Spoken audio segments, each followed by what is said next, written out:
Sami'allahu liman hamidah. Allahumma hdina fiman hadait. Sepertinya aku dipaksa untuk mati dan terus dihempas jatuh tak berkenan. Jangan nak tengok, malu lah saya. Sebab tu lain kali tunggu imam habis takbir baru kita ikut imam. Hukum asal mendahului imam dalam solat tu haram. Tapi kalau tak sengaja, ia dimaafkan. Dalam hadis riwayat Muslim, Nabi SAW sabda, sesungguhnya Allah tidak mengambil kira mana-mana perbuatan yang tersalah ataupun terlupa.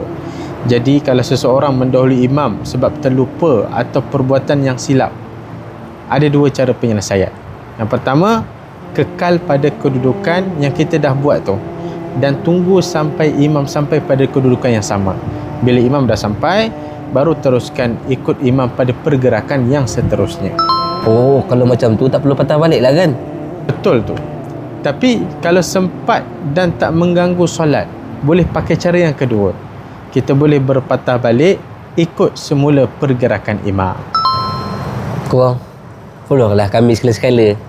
Jom infak masjid 5 bilion pun tak apa. Tekan link di bio.